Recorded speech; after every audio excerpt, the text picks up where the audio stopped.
What's up, everybody? Welcome back to Full Credit to the Boys, our post-match show after a very disappointing result. There's a little bit of positives, but again, a lot of errors there. 24-10, the Manly Seagulls get it done over our New Zealand Warriors at 4 Pines Park. A little bit of wet weather footy to end off that game, my brother. But your thoughts, my bro? How's things, Levon? Obviously, just jumping off the stream. Fairly disappointing 14-point loss there against Manly, where I felt like we had a lot of good moments, but a lot of poor as well. Yeah, mate, there was a lot of good opportunities there. You saw the attack with SJ and Metcalf look really good at times. We were the dominant team for large majorities. I just saw you mention the VB hard earn index. All 5 of our players were at the top. So it doesn't paint a fair reflection of the team, but it seems to be that when we have these opportunities, errors start to creep in, and there was no doubt when we had a lot of ball, a few drop balls. When we're on the ascendancy, we just can't seem to take grasp of that. But the signs, I thought Luke Metcalf had a great game. Great defensively held up, even though Olaquatu, they kept throwing at him. I thought he'd done really, really well. I thought the boys in the middle for the majority of the night were pretty good. But just again, just feels a missed opportunity and cannot capitalize. To come away with only 10 points, just feels like we're. Thank you, Captain Cookie. I will try and turn the mic up. I think the mic levels on this thing isn't working. But anyway, yeah. So just frustration again, man. Amongst some good signs that hopefully we get to see the future, which I thought Metcalf he done himself really, really well tonight. Your thoughts, brother? Sorry, I'm just sorting out this. Yeah, I think that was definitely like one of our main points we wanted to see tonight. Obviously, we've spoken about our season. I think there was a lot of talk on maybe mathematically, like there's still like the tiniest chance. But I think for me and you, mine died out after probably the game before that Parramatta Eels game. Maybe I was probably holding out a little bit of hope after that Parramatta Eels game with the Dolphins game.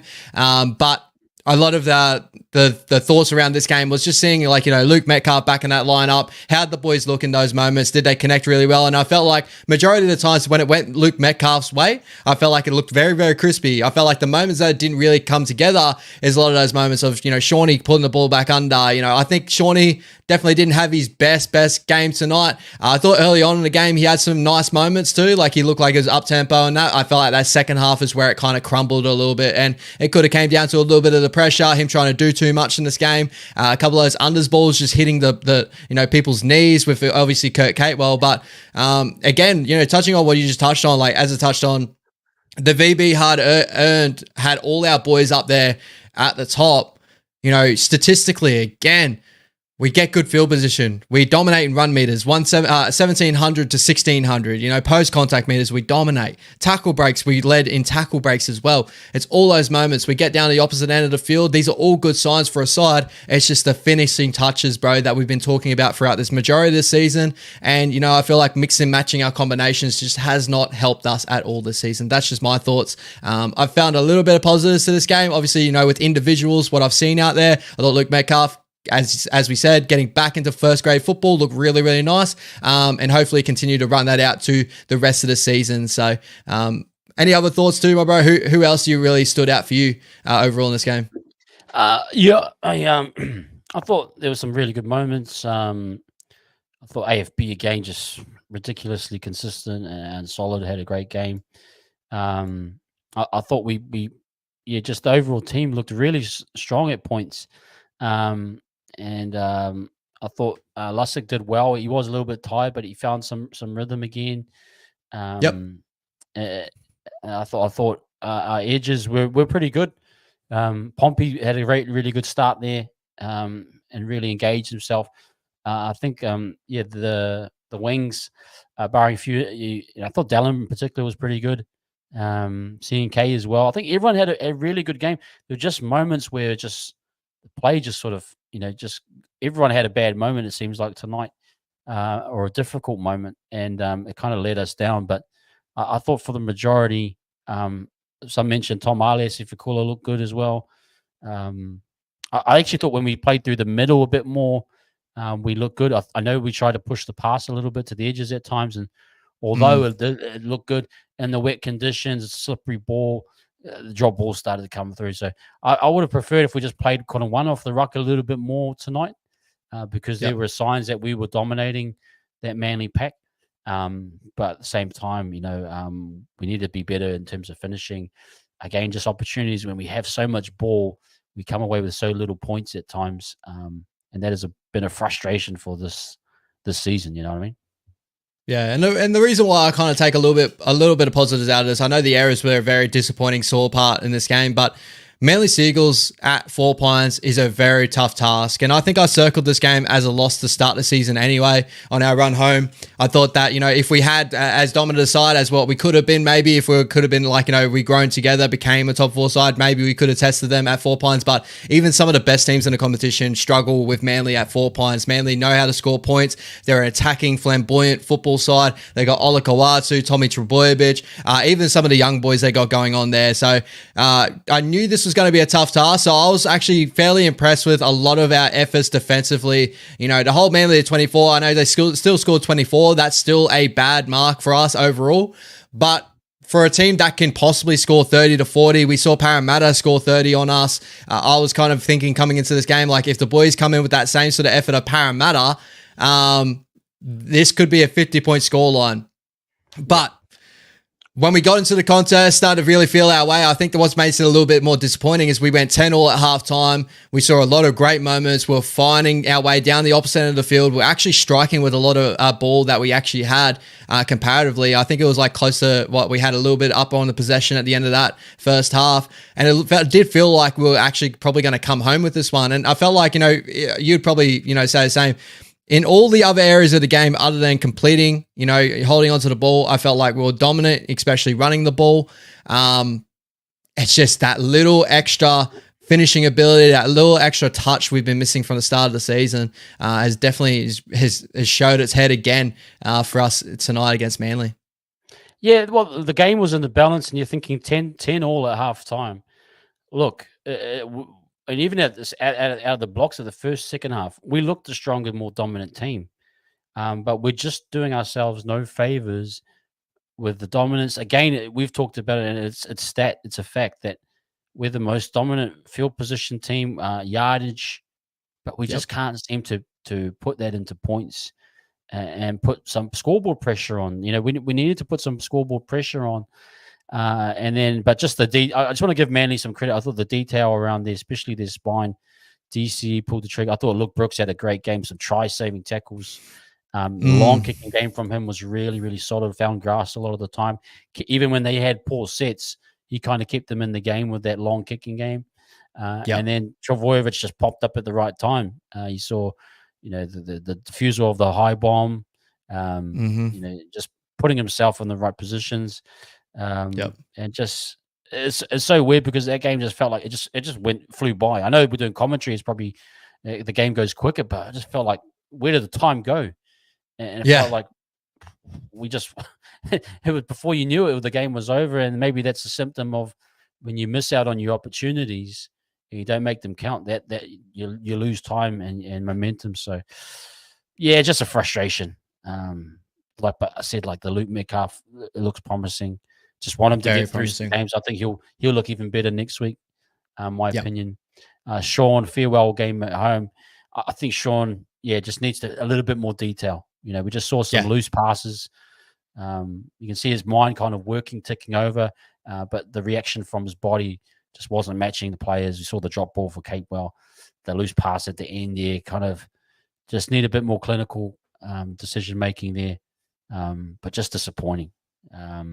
Yeah, and like, as we keep kind of touching on, it's like it's been the same thing throughout this majority of the season. The amount of different combinations we've had from the middle.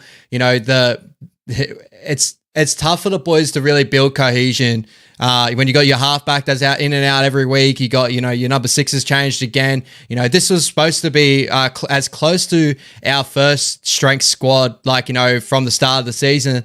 And that's crazy to say, you know what I mean? Like, if I go off my predicted team list from round 1, I think this is the first time this season that this got this close to it, where I think about 2 to 3 members didn't make it in that squad, you know what I mean? No Wade Egan at number 9. We had to have Freddie Lussick there. Like, this is the first time we've had those boys out in the field, and it did show that, like, early on in the game, I did feel like our attack did look a little bit better, a little bit more threatening with Luke Metcalf there. I felt like the boys were actually combining really well. It's later on in the game where the game started to really feel like that we had to really come away with some points. That's when the errors really started to really come to get, there was that, as I keep touching on, there was the Kurt Capewell drop, there was the Sean Johnson, a couple of passes that were just really poor. For me, everything else about our side, it's really tough to touch on, because I know a lot of people want changes, left, right, and center. A lot of our side here play really good football up and down, get us in a good field position. When it goes down to the opposite end of the field, we need our strike men to step up, as a la Sean Johnson. We keep touching on Luke Metcalf had a great game in my opinion, but Sean Johnson really needed to pull the trigger, and it kind of showed that this is kind of what's happened to Sean Johnson this season. The injuries have held him out of the squad, not being able to train with the squad, and just some poor pass selections from him trying too hard, or him just trying to get through games. Ended up at the game looked like he's carrying a little bit of a limp, so he's probably still carrying injuries. He's just trying to play through his farewell tour. It's been one of those years that's been really frustrating in that sense of things, you know what I mean? And that's just my opinion anyway. Chance, I know a lot of people, seen a lot of people want Chance out of that fullback role. Chance just offered up 207 meters, 58 post contact meters, and some really nice moments. We've seen Roger Tuivasa check out back. Playmaking wise, Chancey's a better playmaker out back than Roger. Roger is just more of a tackle breaking ability out back, out of the two. That's just you know what I mean? If we're going to change everything else about our squad, I think the main thing is we just didn't strike in the right moments, and a lot of errors came off of our last Sean Johnson. I don't want to continue to harp on about it, but 3 errors off Shawnee tonight were really, really poor. And one of them coincided with Kurt Capewell dropping the ball, so you could probably say 4 of those. So, you know what I mean? It was definitely not a good night from Shawnee, in my opinion. Yeah, look, and I got to give credit to Sean and Metcalf. I thought the kicking game was really pinpoint. Again, strong yardage sets, and then we got them pinned down, and I thought that was working really well. You can see we just dominated. They couldn't get out of their own end. They were lucky for Luke Brooks finding grass sometimes.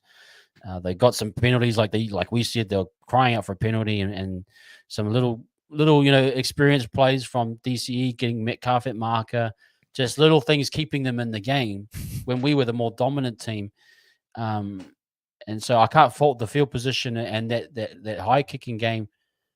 Just couldn't capitalize on some of that position. And so, it just again another game where similar to the Dolphins, where I thought we were the better team overall. I did too.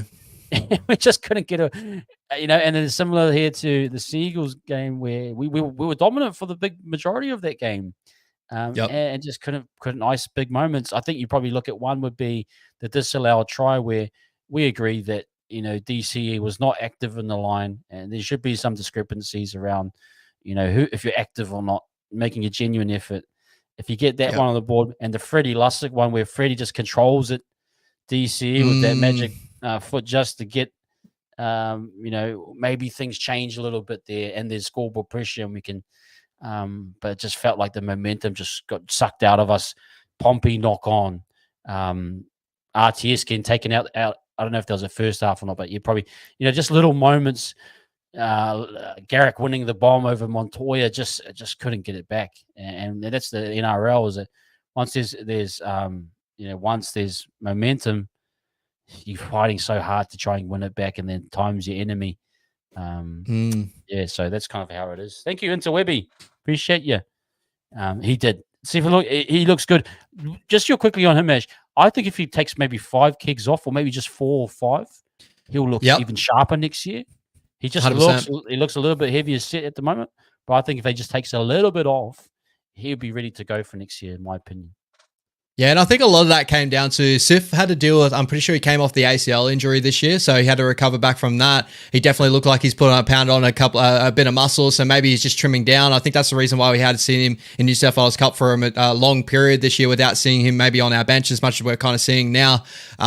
So that's probably the reason why he's probably carrying a little bit of that weight at the moment. But I think the thing with him is just every time he runs with the ball, you just see the tackle breakability, the dominance that he shows. He's got the aggression in him. Like his first contact in defense is really, really solid. A couple of really soft ones with the higher tackle penalties and stuff like that. It is what it is. That happens in football. But majority of I'd rather have a player like that that's willing to go out there, die out the football field, run hard, and he's got that in spades. He's just got that attitude to him.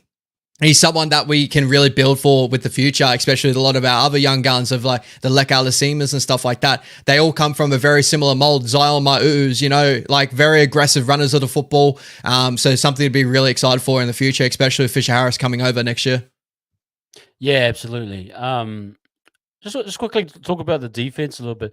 Like the yardage defense, when we get a good kick down, we seem really good pinning teams down. Just a little detail at the goal line, we just seem to really struggle. Can you put it down to one thing, Ash, or is it an attitude thing? Is it a little detail thing? Because that I did see the stat. We are probably the worst team for leaking tries. Yeah. We're leaking a try every 8 tackles on the goal line, which is just is unacceptable. We've talked about it all year, but can you see anything else? I really think it.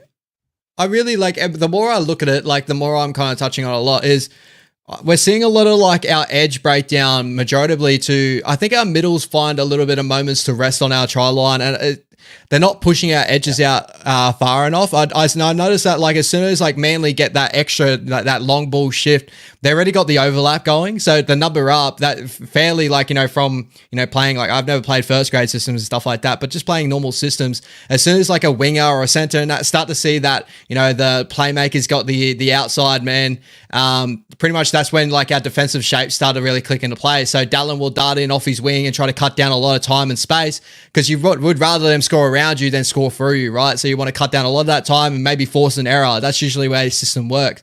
It just feels like that our middle's not pushing our edges out quicker enough. A lot of that could be maybe the amount of work that we get through down the opposite end of the field. It could maybe there could be a little bit more balance because we do feel fairly dominant down the opposite end of the field. We noticed that all season, and I did feel like that was a change from last year. Like last year, I felt like we were a lot more balanced to where we put a lot of effort into our goal line sets and stuff, but when we're trying to lock down the opposite end of the field, which is more of a defensive system that Penrith more so do, is when they find a little bit of part of the game where they just dominate you down the opposite end of the field and choke you out of the game. It's great for when you like can lock out a game in that, but as soon as like, Manly start to get a sniff down the opposite end, I think the juice gets soaked out from our middles in that part there too. So I feel like it's just a lack from our middle movement in the middle of just pushing boys out. We've got big middles like Adam Fanor-Blake. Martin Nikota is a very big edge back rower. Tom Ale, stuff like that find a lot of time to rest in the middle and don't really push our boys out early enough. That's just my thoughts anyway. But yeah. I'm actually with you, man. I think we are lacking that kind of energy from our middles pushing out. It's quite obvious. Boys are taking a little bit of a rest, or the defensive line isn't active, isn't pushing up as a unit at times. And yeah, I'm hoping looking to JFH next season brings that mentality from Penrith, and we're able to get some more really. You can see with Penrith and how they play and the other top teams that they really get back to that 10 meters and then they all push up together. It feels like we're at times just getting back to the 10 and just sort of in survival mode. And then, like you say, that overlap and we can get targeted straight away. And then, the edges are kind of isolated and so I'm actually, I think that's kind of big thing. I'm hoping Webby can address that a little bit. Probably with JFH, like you said, the bigger bodies. I really do think that it comes down to the bigger bodies, bro. I think it like as I said, like Adam Fanor-Blake's had an amazing year attacking wise for me, and I know like statistically, defensively, he looks good because he doesn't really miss his tackles and that. But it's more the effort on defense that Fisher Harris has to, like, you know, really rush up and really shut down attacks really early on, or push his edges out as quickly as possible. And the movement of like a Fisher Harris comparatively will help out the middle a lot more. You look at the Doggies who have a lot of success in goal line defense. They have very small middles that move everyone. Like Josh Curran's playing front row for him currently right now. Like we had Josh Curran playing 13, majority of an edge when we came on the field. He's playing up front for the Doggies currently right now. So that's how much foot speed they have for the middle, guys that are willing to push all the edges out, especially when they come back on the inside. Like, you know, they tie in really well together. I think we lack that this year. You know, having Mitch Barnett and Fisher Harris will help out next year, I feel like. And plus, probably just having a group that's just probably fully locked in to the season in general. I feel like, you know, we've probably missed that mark a little bit as well, in my opinion. But that's just my thoughts anyway. I think you got a great point there. Like total buy-in will be massive next year. I think the AFB situation, although he's done well individually, hasn't always benefited the team. I think we need their complete buy-in and back to defensive resilience. Like the team needs to own the defensive part of the field, and it just can't come in. Like it's just inconsistent this year. It's come in moments. Yeah. Like we keep talking about every week. There's moments where we just look like the absolute best team on the park. 100%. And when we just release the pressure through penalties, silly errors, and it's just added up too much. So yeah, I definitely agree with you, bro. That's just one question I had. Yeah, no, 100%, bro. It just feels like there's lapses, right? And like we've spoken about it multiple times this year, it's lapses that didn't really happen as much last year. And when it did happen last year, I think that there was a lot of a buy-in last year to where people were making cover tackles and really like scrambling well. I feel like there was moments of that in this game, but it kind of fell away later on in the game where a couple of line breaks happened and stuff. And when I talk about AFB too, I just want to help home because I know a lot of people, like, we love AFB, and attacking wise individually, he's an incredible footballer, right? So this is not me saying that like AFB is the problem, right? But what I'm saying more so is like when we get someone like Fisher Harris, there's a give and take of like the differences between the two. I don't think with us taking AFB out of our side, we saw it in the Dolphins game, we didn't struggle getting down the opposite end of the field. Like I feel like that's the best part of our game. If we lose like a 5 meters off that, I think we're still one of the most dominant sides getting into the opposite end of the field. I think we all can put out like, you know, our hand on hearts is like the biggest thing we've lost from last year is our defense. And what's the best thing about Fisher Harris and the leadership that he has? Like we've seen Critter, what he did over with the Bulldogs. We're gonna get a similar thing, but with Fisher Harris in the middle. Like that's a major uptick in that area there too. And Ad's gonna be incredible for the Sharkies. Do I think the Sharkies need someone like him? Probably not. But I think that overall, he's been an incredible warrior for such a long time. I just think that the storyline of the season has just really gone the way of that sort of way of like people are leaving, people are gone. Like it feels like a year gone. And next year, it feels like there's probably a lot of people that are coming over to the Warriors that have full buy-in, that should be able to buy into really make this journey. Like we got a lot of juniors that are making their journey to start, and they've got aspirations for premierships where a lot of these guys have probably ended their career. And, you know, at the end of this year, they're probably looking out the back door, unfortunately. Yeah, I got to agree with that. And, you know, I feel for us as fans, it has been a frustrating year. Again, when we talk about the game, it feels like it's the same story. I don't think Webby's been able to. He's tried his best to solve that story, that common, you know, that common thread of inconsistency. Like we looked a better team, but we can't seem to capitalize. But the injuries, I think, have added up. I think there is that, like you're talking about, the mentality, the lack of, you know, that type of thing. I'm hoping in the off season that he can really. With the likes of JFH and probably with a new group. I mean, I think I've loved SJ, but probably his time at the helm, it is time for some fresh eyes on. I think Metcalf is probably one that will take it. So SJ's time is up, and that will bring a newness. That will bring a freshness as well. And so I think there's a great opportunity here to really, to set the tone for next season. But a lot of learnings for Webby. I think no doubt he will take this. Yeah.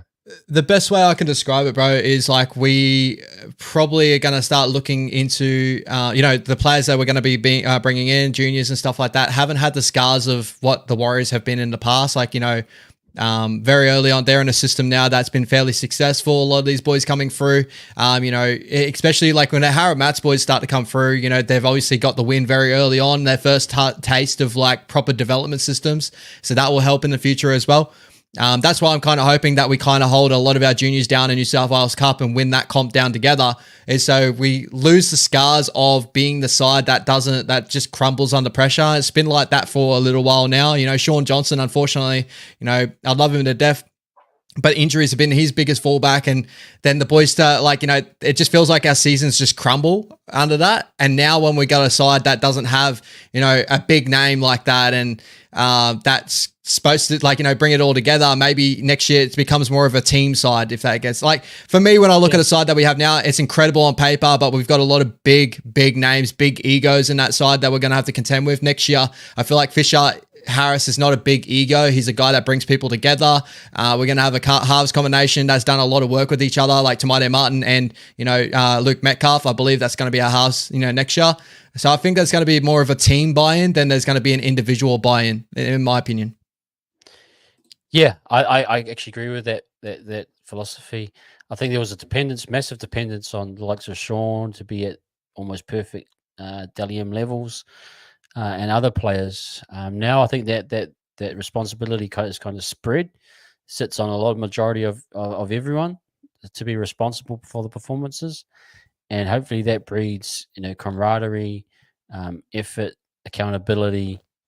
Those guys that have had let's say, who've been dependent on the likes of a Sean or AFB to carry the load, they'll have to step up, and we'll find out who those people are. But yeah, I'm with you, man. I'm totally with you on that one. Absolutely. Yeah, it's just a lot of boys are just carrying the scars of past. And that's the way I that's my analogy. You know what I mean? Like, you can kind of see it with Chanel Harris-Tavita. He's goal kicking, stuff like that. The big moments where he finds the struggle to the crumbling moments. Like, obviously he was a big part of us during that COVID period. A lot of us were looking at him to take the mantle over with Sean Johnson. Obviously it wasn't able to be. But for me, I think that the team that we have coming into next year is a really strong side. I want to actually throw this question out to you, because we're obviously going to have a lot of cap space now with Sean Johnson gone. Adam Fanor-Blake, his cap's kind of I think Fish has actually signed for, decent money, not big money over here. So we're going to have a little bit more money there to play with for other players. Would you rather us go to the market? Or for me, in my opinion, I'd rather us, give to our juniors and keep them in together and build from within. But do you believe we need to go to the market at all? What's your thoughts there? If you can, I mean, the market for me, is quite. Look, it's dry. It's dry for the Warriors. Let's be honest, call it what it is. I mean, teams like the Bulldogs, Roosters, they'll always be attractive. They'll always have movement in the off season. Look, we only had 3 recruits last year, and 2 of them were homegrown that wanted to come back and play footy, and one was Capewell. I thought we did well in that off the COVID years. We came in and had a big Barnett, all those guys. I just feel that we are moving into a development phase. If we can reinvest money into those young guys, sure. If there's one position, I'm not sure what it is, but if there's a couple positions where you can just strengthen, and it brings some depth, even if it's a 1 year, 2 year deal, an Aussie guy that just wants to come and fill a void before another contract, something that, but I just think it's something like that for me. If you can get something like that, but I'm pretty much set on holding in for the juniors. But I mean, if you find something, you go get it. That definitely takes it to another level. But I'm pretty much with you.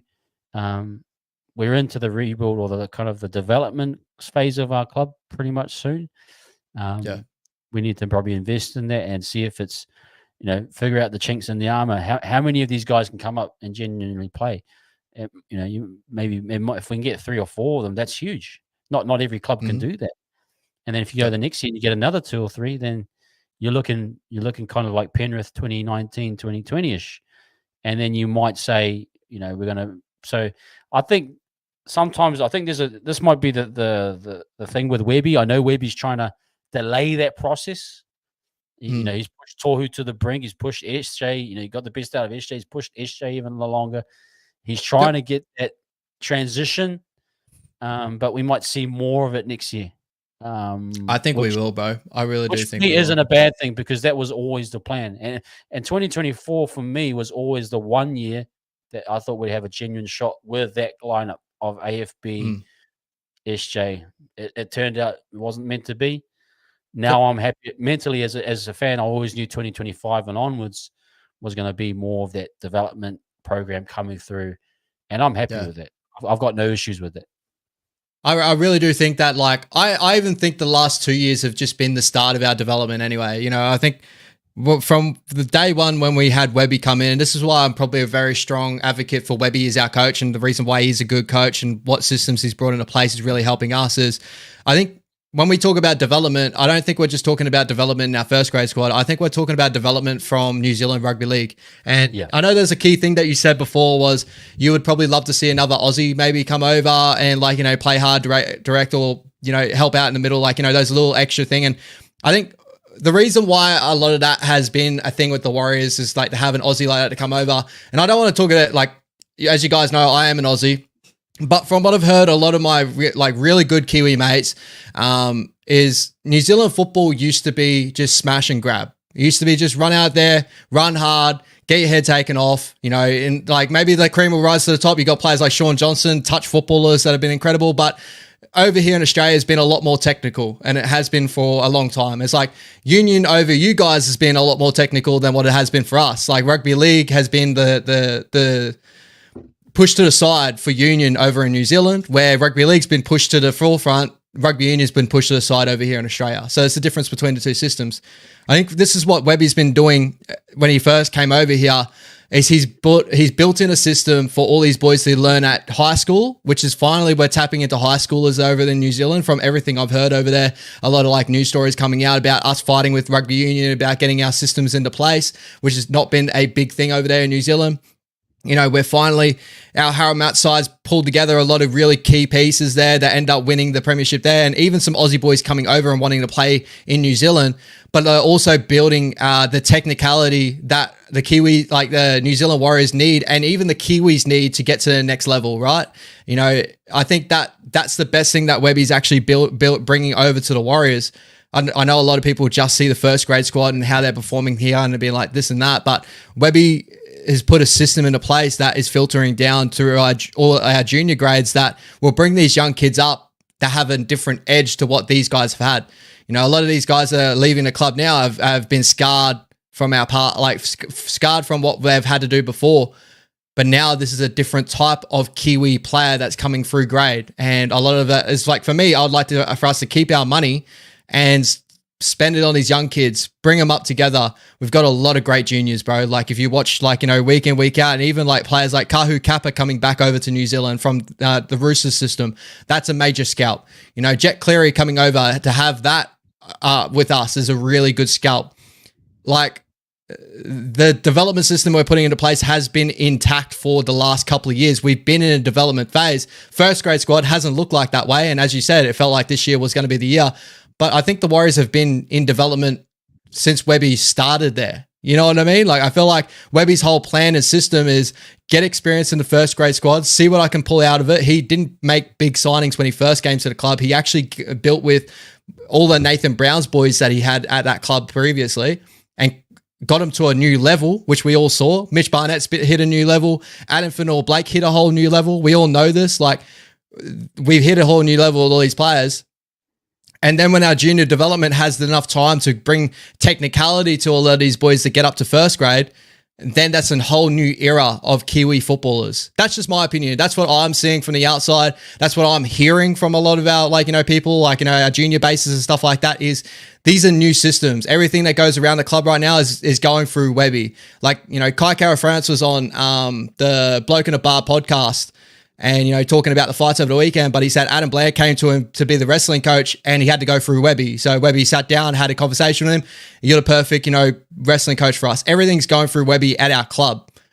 And developing wise, that's really the reason why we've got him there. And he's really putting a lot of things into place that are going to benefit us for the future. And I think that starts next year. I think we're going to start to see a lot of that next year. We've seen players like Sifakula touch first grade and look amazing. Like, how many times have we seen a lot of our juniors touch first grade, a la Ed Gossi in years past, that have had those really wretched games that, a lot of people have labeled, you're a bad player. Rocco Berry was one of them. In our COVID years, we put him up well too early. He had those couple of moments where he held onto the ball in fifth and last and stuff like that, and the Warriors fans just gone crazy over him.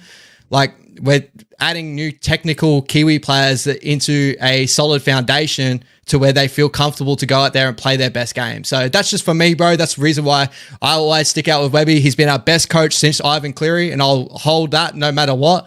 I really cannot wait to see what the future is with us. Mate, I'm totally with you. I think even sometimes Webby's held the pin a little bit too long. For me personally, I'd like to see the young guys come through. And I think you're absolutely right. That is the plan.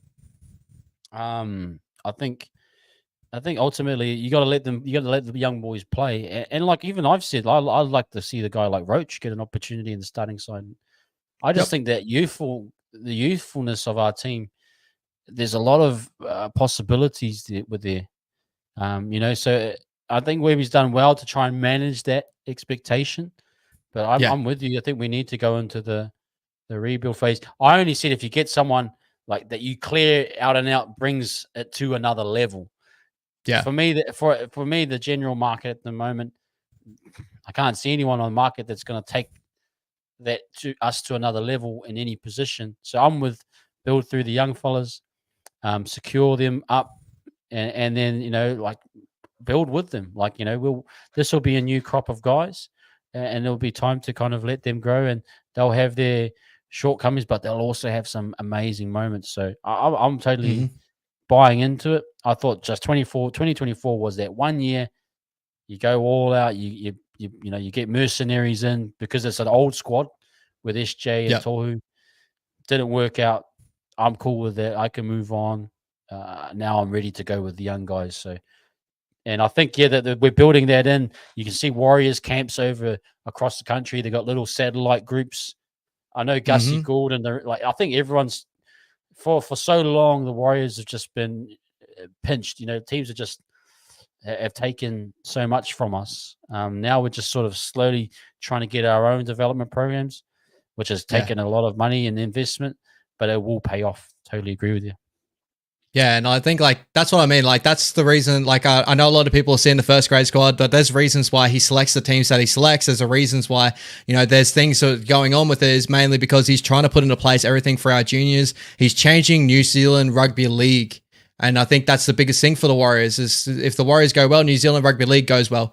And even like when we say development phase too, bro, like I'm still promised for a top 8 finish next year. I still think we can make a top 8 run next year with the side that we have on paper with Fisher Harris coming over, with our young boys coming in. I think we can fight for that for sure. And I think it will be an uptick of what the effort we've seen this year as well. So it's not as much a development as in going back to what the Tigers are going through, what those other boys are going through. Like I think another year of Webby, getting his systems into place, getting those young boys to buy in. No new stories of people wanting to fucking leave. That would be really lovely.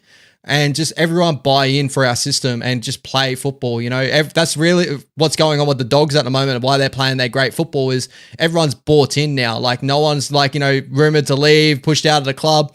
That's the reason why the Tigers are going as shit as what they are. Like, when you got a stake in your back saying that I want someone else in next week, how are you going to perform the best football as you can? Like, you feel that you play your best football when you're safe, sound, ready to go, and you play your best footy. That's just the way I know footy is. Well, footy players play their best football.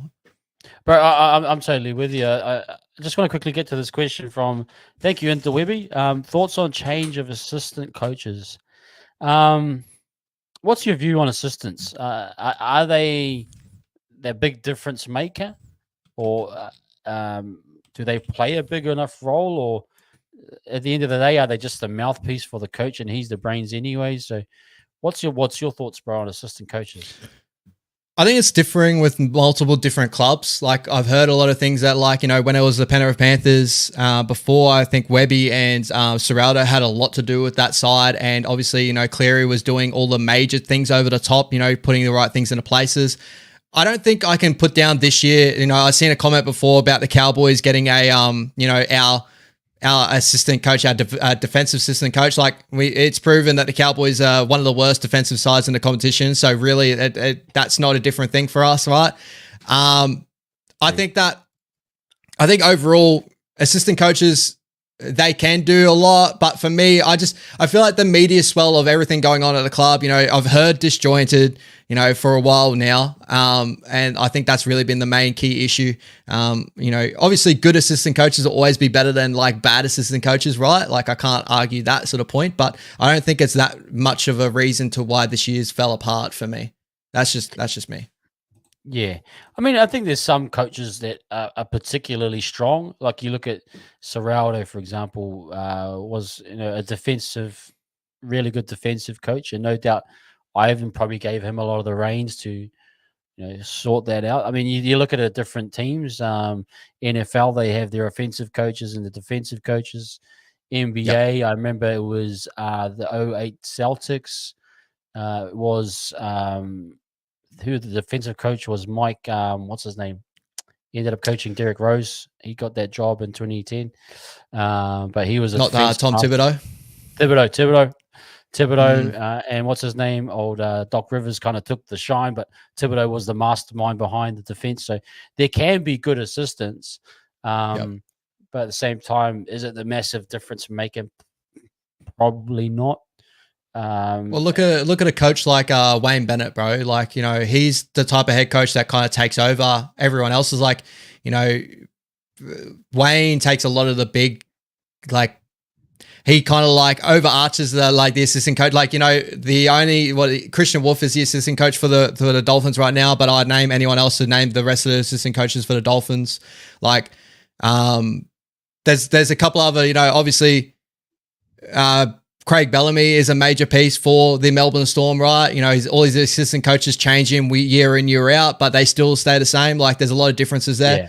Yeah. For me, like, they're important for sure. Like, they're important for maybe nuances. But this year, I can't solely put it down to our assistant coaches. I really think that overall, just a lot of mismatching, no cohesion. And just like not being able to no finished product being put out in that football field. I feel like that's really hurt us more so than not. Yeah, man. No, I agree.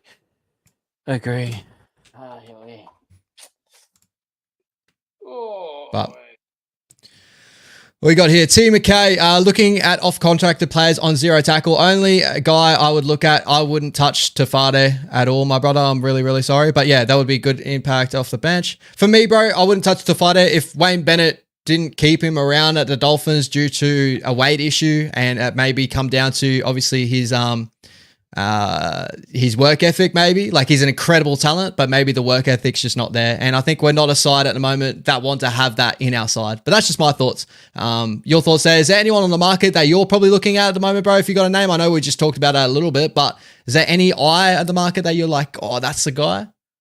Not really, man. The market's trying. I would actually, and maybe T Mackey. I reckon what we should do is we should at the end of the season, do a depth chart and look at all the positions. So go from right wing, who's our top right winger, go down to about 5. See if we can get 5 guys in each position, and maybe just look at it and see, is there a genuine area that needs some, you know, like needs some work. Yeah. Could be hooker, could be, I don't know. I have no idea. But I'm just saying maybe give it some time. We might do that one where we go through the whole top 30 roster, even the younger ones who we think might come up. And we can look for those types of areas. But at the moment, I can't see anyone that wants a release that. And again, I just go back to the development. The whole idea of the development is obviously, like you've said, Ash, to create elite New Zealand talent, which has always been, you look at all the great NRL New Zealand talent has always taken offshore and developed in New South Wales Cup or through development pathways in Australia. We're trying to change that. The benefit of that also is that you don't have to go and recruit to Aussie guys that don't really want to be here, or they're here for a contract and then they're gone. And then you got exactly it. And we got more disjointed. Yeah, you got compassionate grounds going every week. Someone's homesick. You know what I mean? So it's been the story of the season, bro, right? Yeah. Like, you come into the season, obviously, Josh Curran wanted to leave us, which was a really sad moment. Obviously he wanted to leave in compassionate grounds. Then Adam Fanor-Blake was the next news. That was a cab off the rank. And then even later on in the season, there was rumors of, Dylan Walker, a lot of Aussie boys that came over to try and fill in these spots. The reason why it would be good to build from within is obviously players that obviously want to play for the Warriors jersey. But the only problem that we ever had was a lot of our Warriors juniors that came up just didn't have that extra little like technical touch. They were so good at like tackle breaking. They were so good at doing like the flamboyant sort of things, but just that little technical moments is really the reason why a lot of our boys have fallen off. And a lot of the better technical Kiwi boys have always gone overseas, right? And, a lot of clubs got good at pinching them. That's why it would be really good to see, like, with us getting a cap there to really invest it back in our juniors and really try to keep them around, because there's a lot of really good talent that is coming through the comp at the moment that have game-breaking ability that we can keep at home that want to play in New Zealand. We're fairly lucky to have Luke Metcalf at the moment. That looks like he's loving New Zealand. He's really got in touch with the culture. But if we end up getting more and more of these Aussie boys that come over, in the next couple of years, they are going to get homesick, and, it's normal, right? It's a different culture. It's a culture shock for a lot of people. It's just going to happen. And I feel like the more that happens with the Warriors, the more we're going to go up and down. That's just really what it is. I'd rather us build from within with really good team structures, and we become better juniors, better talent, and better Kiwi footballers. That's for me. That's it. And that's exactly right. You want you guys homegrown, that they want to stay at the Warriors, because a lot of the guys here, I mean, there'll be a few that want to go and develop themselves. I mean, I'd look at Katoa, who's done really well at the Storm. Vailier's done pretty good this year. I'm happy for Vailier. I always liked Vailier, even though he has his flaws. So that will always naturally happen. But you want to try and keep your top talents. Like, I'm looking at like the Halasemas, the Matrix, the Leotoas. Those are the guys that you want to be putting in the time and effort to. So I'm looking forward to seeing those guys come through. Yeah, 100%, and honestly, I know people talking about Cheese, Manu, and it's unfortunate, but these guys just don't have a connection to the Warriors. A lot of them laugh at the Warriors. They've been so ingrained in these other systems, and sometimes people that are outside of the regions. I think I was watching the Joey Manu interview with Ice.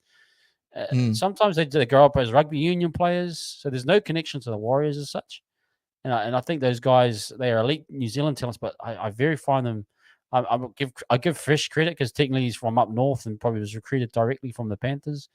I think, but great for him to come back. But a lot of those other ones, Hughes, Wellington, Leota, I'm not sure, but Cheese is an Auckland boy, a Waiheke boy, but you can tell he loves that Aussie media. He loves the cocaine over there, bro. He loves the coke. He loves that Aussie coke, man.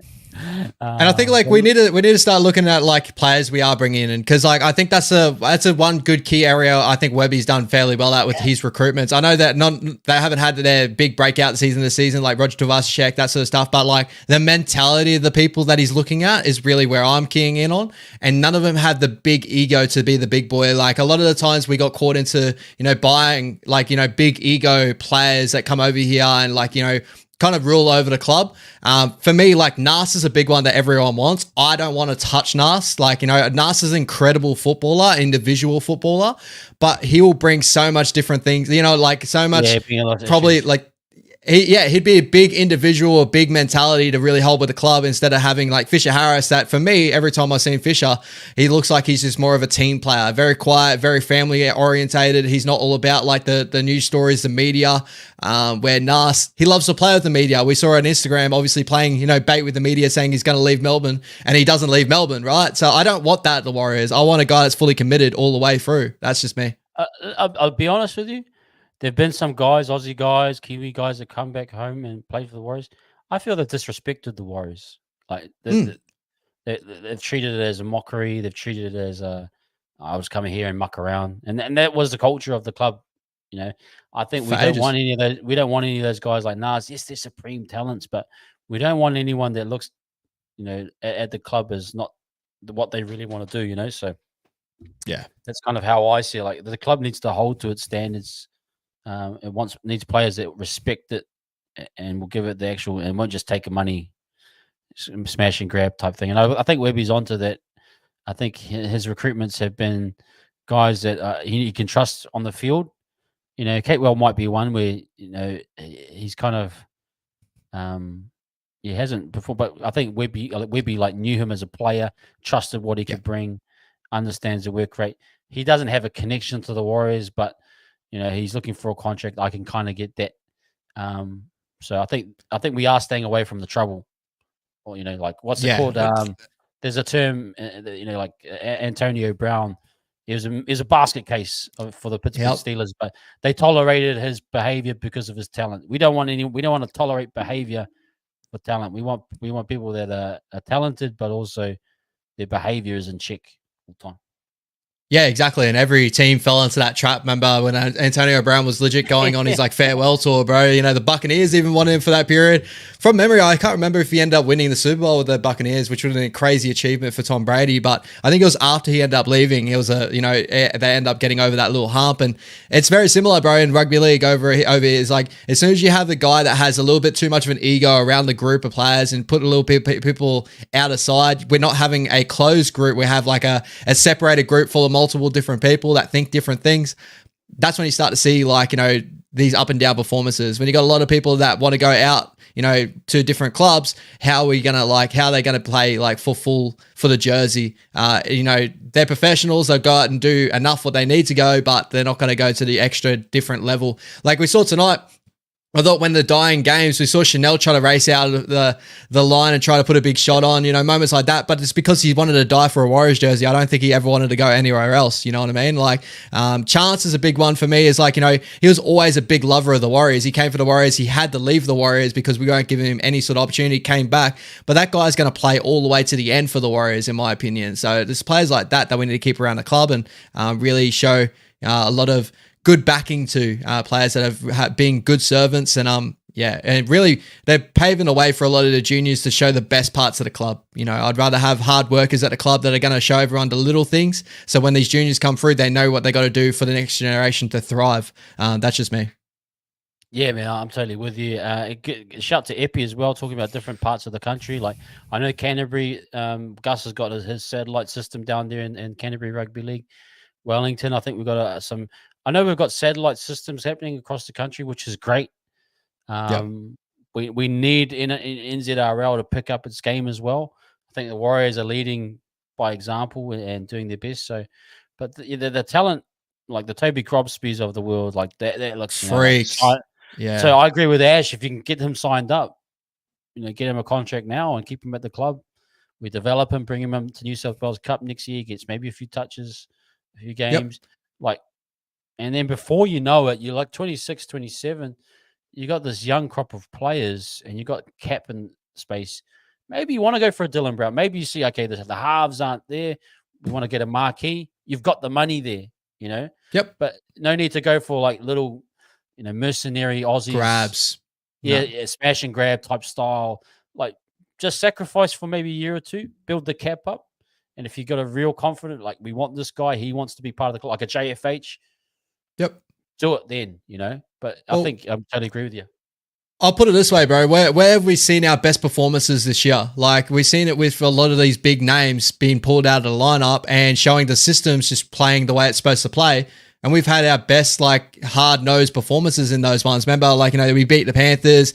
We beat, the Dolphins. They were a top 4 team at that stage. We ended up beating the Cowboys in one of our most emphatic wins of the season. A lot of that came down to a lot of our big, players out of the lineup that's the reason why I'm so positive for next year with our developments all in place. I know we lose Adam Fanor-Blake, and I know it's going to be a big piece in the middle that we lose, but we also gain leadership with Fisher Harris, and the rest of the crop that we have under it is good enough to take that step up because we've seen it before. You know what I mean? That's what makes me a lot more confident. It's like this development is development, but I don't think it's that far development as in like, you know, the Titans, the Tigers, the lower tier sides that are in heavy development trying to find the key. The key is there. I think the key is mainly when we strip everything back a little bit and have players want to play for the jersey all the way through to the end. That's when we start to see the best Warriors. And I think we've seen that this season as well. That's what holds me to a little bit more positivity through this season. And hopefully we win New South Wales Cup, bro. I think we've been incredible in New South Wales Cup this year, and we've got the big opportunity to do that.